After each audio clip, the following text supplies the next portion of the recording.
تدبر قرآن امین احسن اصلاحی سورہ آل عمران آیات 33 تا 44۔ آگے کا مضمون۔ آیت 32 پر سورہ کی تمہید ختم ہوئی۔ اب آگے نصارہ کی بدعات کی تردید شروع ہو رہی ہے جو اس سورہ میں اصل مضمون کی حیثیت رکھتی ہے۔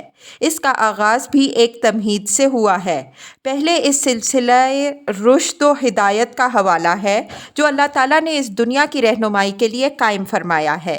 اس ذیل میں حضرت آدم علیہ السلام، حضرت نوح علیہ السلام، آل ابراہیم علیہ السلام اور آل عمران کا ذکر ہوا ہے کہ اللہ تعالیٰ نے ان کو دنیا کی امامت و ہدایت کے لیے منتخب فرمایا۔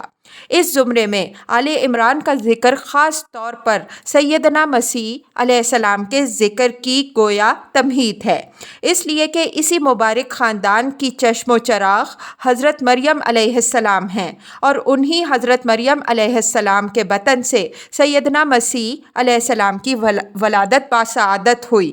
مقصود حضرت آدم علیہ السلام سے لے کر آل ابراہیم علیہ السلام و آل عمران تک کے اس شجرے کا حوالہ دینے سے یہ ہے کہ حضرت مسیح علیہ السلام اور ان کی والدہ ماجدہ حضرت مریم علیہ السلام کے متعلق نصارہ کے سامنے یہ بات واضح طور پر آ جائے کہ ان کی اپنی مانی ہوئی تاریخ سے جو بات ثابت ہوتی ہے وہ یہ نہیں ہے کہ حضرت مسیح علیہ السلام یا ان کی والدہ کوئی مافوق البشر ہستی ہیں، بلکہ ان کا تعلق بھی رشد و ہدایت کے اسی سلسلہ ذہب سے ہے جس کو اللہ تعالیٰ نے دنیا کی ہدایت کے لیے منتخب فرمایا۔ اس مبارک خانوادہ کو اللہ تعالیٰ کی طرف سے ارشاد و ہدایت کے لیے برگزیدگی کا شرف ضرور حاصل ہوا، لیکن یہ برگزیدگی اللہ کی بندگی اور اس کی بندگی کی دعوت کے لیے تھی۔ جس طرح اس سلسلے میں دوسرے اللہ کے برگزیدہ بندے ہیں، اسی طرح حضرت مسیح علیہ السلام بھی اللہ کے ایک برگزیدہ بندے ہیں۔ پھر ان کو اور ان کی والدہ کو الوہیت کا درجہ دینے کا جواز کہاں سے پیدا ہوتا ہے؟ آگے حضرت مریم علیہ السلام کی ابتدائی زندگی کے واقعات کا حوالہ ہے کہ ان کی ولادت سے پہلے کس طرح ان کی والدہ نے اپنے پیٹ کے بچے کے لیے ایک منت مانی، پھر جب توقع کے خلاف ان کے ہاں لڑکی کی ولادت ہوئی تو انہیں کس نوعیت کا اضطراب پیش آیا، پھر اللہ تعالیٰ نے ان کا یہ اضطراب کس طرح دور فرمایا۔ حضرت زکریا علیہ السلام نے ان کو کس طرح اپنی تربیت میں لیا اور کس طرح اللہ تعالیٰ نے ان کو اپنی قبولیت سے نوازا، یہاں تک کہ ان کے روحانی فیوز و برکات سے حضرت زکریا علیہ السلام جیسے صاحب فیوز و برکات بھی اس درجہ متاثر ہوئے کہ انہوں نے اپنے لیے بھی اولاد صالح کی دعا مانگی۔ حضرت مریم علیہ السلام کی اس سرگزشت کا حوالہ دینے سے مقصود نصارہ پر یہ حقیقت واضح کرنا ہے کہ یہ اللہ تعالیٰ کی ایک پاکیزہ خصائل تابعدار اور فرمانبردار بندی کی سرگزشت ہے، نہ کہ ان کے زعم کے مطابق، نہ اعوذ باللہ خدا کی ماں کی۔ اس کے بعد حضرت زکریا علیہ السلام کی دعا کی قبولیت کا ذکر ہے کہ باوجود یہ کہ وہ خود بڑھاپے کی آخری منزل میں داخل ہو چکے تھے اور ان کی بیوی بھی بانجھ تھیں، لیکن اللہ تعالیٰ نے ان کو حضرت یحییٰ علیہ السلام کی ولادت کی بشارت دی اور وہ اس بشارت کے بموجب پیدا ہوئے۔ یہ اس بات کی طرف اشارہ ہے کہ خارق عادت ولادت اللہ تعالیٰ کی قدرت کی ایک نشانی ہے۔ اس کے یہ معنی نہیں ہے کہ جس کی ولادت اسباب کے عام ضابطے کے خلاف ہو اس کو خدا یا اوتار بنا دیا جائے۔ اگر نصارہ حضرت عیسیٰ علیہ السلام کی خارق عادت ولادت کی دلیل پر ان کو خدا کا بیٹا بنا بیٹھے ہیں تو یہ دلیل تو حضرت یحییٰ علیہ السلام کے حق میں بھی موجود ہے۔ اس روشنی میں اب ابطال نصرانیت کی اس تمہید کو پڑھیے۔ ارشاد ہوتا ہے، اعوذ باللہ من الشیطان الرجیم، بسم اللہ الرحمن الرحیم۔ ان اللہ اصطفیٰ آدم و نوحا و آل ابراہیم و آل عمران علی العالمین ذریۃ بعضها من بعض واللہ سمیع علیم۔ اذ قالت امرأة عمران رب انی نذرت لک ما فی بطنی محررا فتقبل منی انک انت السمیع العلیم۔ فلما وضعتها قالت رب انی وضعتها انثی